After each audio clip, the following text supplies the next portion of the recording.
Looks a little drippy out there. You gonna go out with enthusiasm? No, of course. When it's raining, he doesn't. This way, Rex. Come on. Yeah, out into the wet grass. This way, Rex. Come on, let's go. Looks like we have something interesting to look at this morning. The sky is always interesting. But we've got a sea barge. That is, the tug just kind of goes right into the stern of the boat and pushes it along. I'm not sure how it steers. I guess the rudder on the tug steers it, right?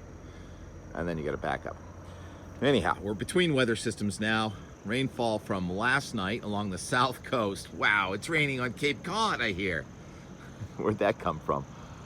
There's very little wind. What happened last night was a wave on a warm front to our south, and yesterday it rained right in the middle of the day, and that was kind of a surprise. And I say warm fronts can be tricky. Yeah. If this were winter, we would have been surprised with an inch or two of snow if it was cold enough yesterday in a few spots. And then last night, that probably still would have been rain because the primary low is well off to our west and there's no good high to the north. So even if this were winter, it would probably be drippy. Anyhow, it's fun to see, and it's been raining from forecasts of not so rainy, and that's kind of a good sign when you're trying to beat a drought, right? Not that much. The rain gauge looks pretty wet, but we've got a 0.08, I think would be a generous. So less than a tenth here in the Weymouth area, but around westerly Rhode Island to Cape Cod, more than a half inch of rain. I'd say for Hyannis, Bass River, where one of my gardens is, probably the best rain we've had in quite a while, as it's been missing most of the time. So what's next? Well, there's a break between these two weather systems. It shows up on the satellite, and the sun should come out periodically, but there's instability, and the air is becoming warmer and more humid. Chance of a shower. Now, I say warmer, but that's the air mass in general. It's still kind of a chilly air mass, 48 on Mount Washington this morning with a wind from the east at 5 miles an hour. But the thickness is up around 572, or it was last night. But over Ohio, the thickness is 558. There's an upper level low over the Midwest that's going to rotate in here. So chance of a shower today, and then tonight the front's coming in and slowing down. And then tomorrow, you know, I talk about warm fronts being tricky. So are triple points. So where the occluded front, purple, meets the warm front, red, meets the cold front over northern New England tomorrow. That's called the triple point, and those also can produce some pretty good surprises. And that'll include thunder tomorrow. There's a slight chance of some severe weather in New England. And then this low that's kind of weak going across to the north on Wednesday is going to really strengthen Wednesday night and Thursday, and the wind is going to pick up and the humidity is going to go down, and we're going to have a pretty nice September feel here heading into the weekend. I'm not sure we're going to get a frost advisory. There is one this morning in International Falls, though, where it's in the 30s in northern Minnesota. But we are on that similar schedule of the last couple of weeks with the high pressure coming in for our Friday and then tending to probably slow down this time, so we're not going to have a dramatic warming. And then maybe another front coming at us Sunday night, Monday, Tuesday. Very similar schedule now, week to week, but going into the cooler season. And the hurricane season is just really slow. I mean, you can see the remnant of Danielle out there near Spain, and Earl. I mean, they're still swirls, but they're not tropical. And the National Hurricane Center says there's not much in the pipeline either. Very busy day yesterday. I'd love to leave you with about 10 minutes of and more. I'm going to really have to weed this out. Started the day trying to paddle out in heavy surf. That's not so easy. And then watching the tide come in, taking coastal properties. Well, fun sandcastles. And then going on the jet stream with Doug and Kathy and the guest that's been on board for more than a week, the praying mantis, Manny, ate an ant out of my hand yesterday. A praying mantis ate out of my hand. That has never happened in life. So new things happen every day. And today I'm going to have some pretty exciting events happening, and hope to share that with you tomorrow.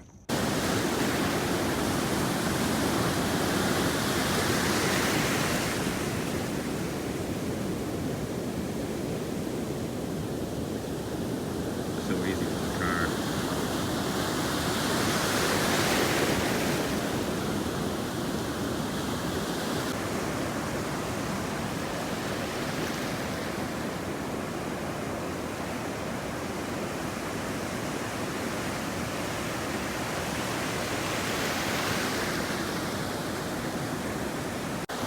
It looks so easy from the car.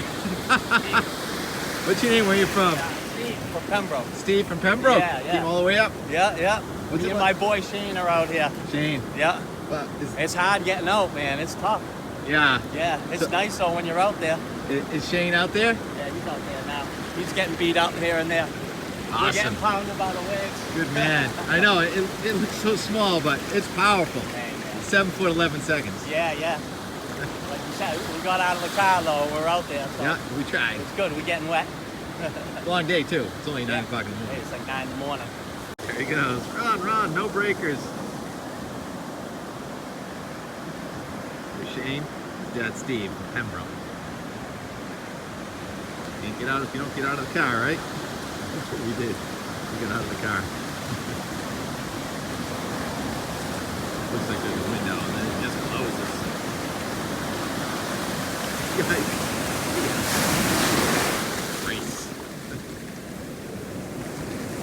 Pretty day. Always a good day to go to the beach.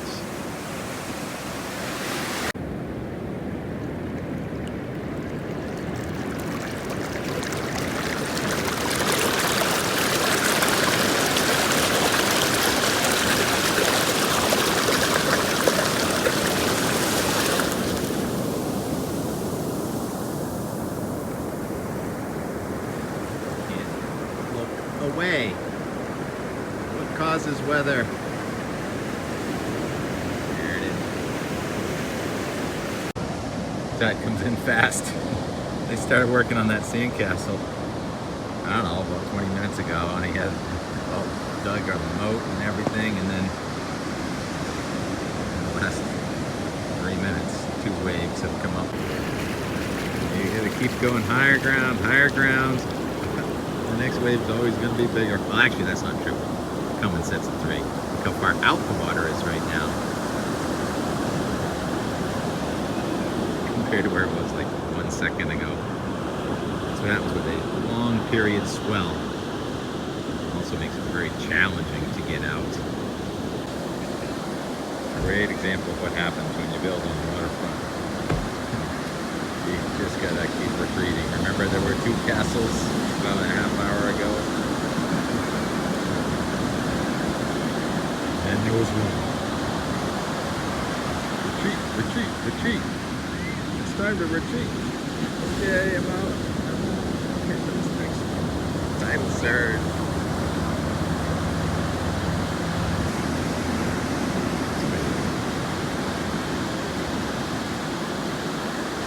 At least 100 people in the water. Way down there.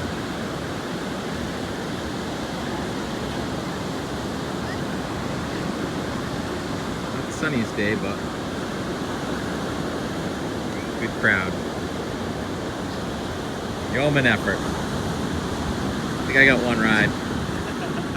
Got beaten up out there, bad. Hey, what's your name again? So the first family moved out. First family who built that castle moved out. New family moved in, and it's not long for this world. It's fun watching the sand castles and the surfers. And what's your name? Where are you from? Steve Bailey from Weymouth. Steve Bailey, Tim Kelly from Weymouth now. Grew up in Dennis. Manny is consuming an ant that he took off my hand. He's consuming an ant. Where you came from, Braintree, but he's been all the way to Cape Ann. Did you hear about the Patriots today? Yeah, it's Pretty bad. You guys beat Doug in his race yesterday? no. What race? South Shore Yacht Club race yesterday. The smallest boat actually won. That one right there.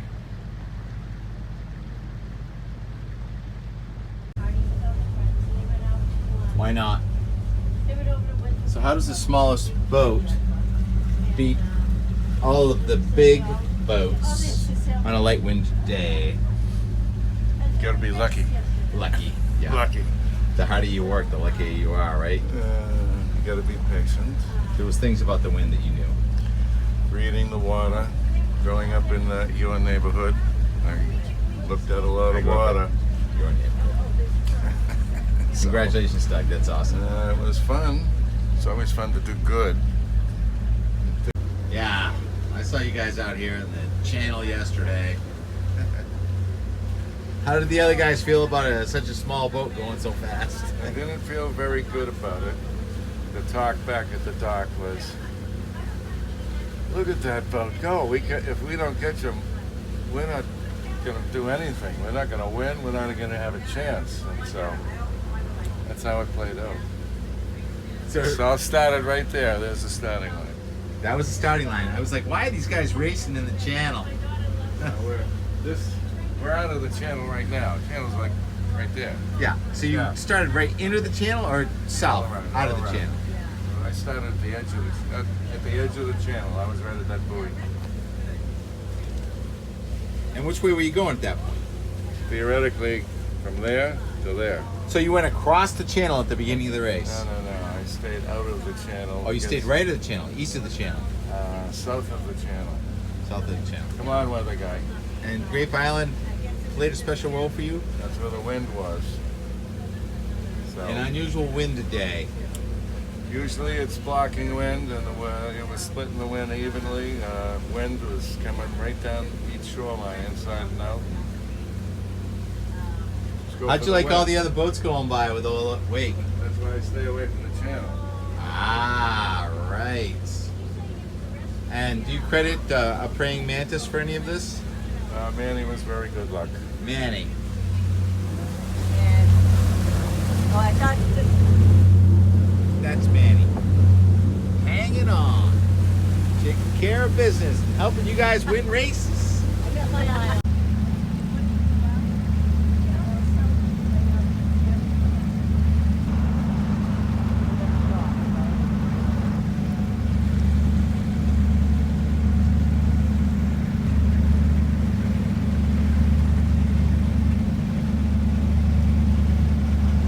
Energy. It's golden energy. Fossil fuels. Good or bad? Lifespan has increased, but it's getting warm out. Good thing we can get air conditioning.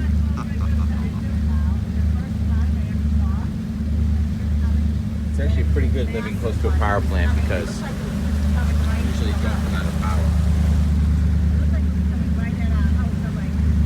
That's a combined system, so it burns gas and maybe oil, powers jet engines, and then the heat from the jet engine is reused to spin a turbine. It's called combined. I don't know what that is.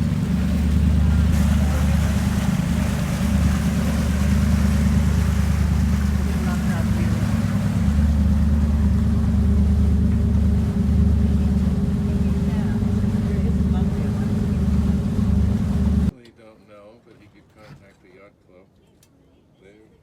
I've seen boats visiting there. Yeah.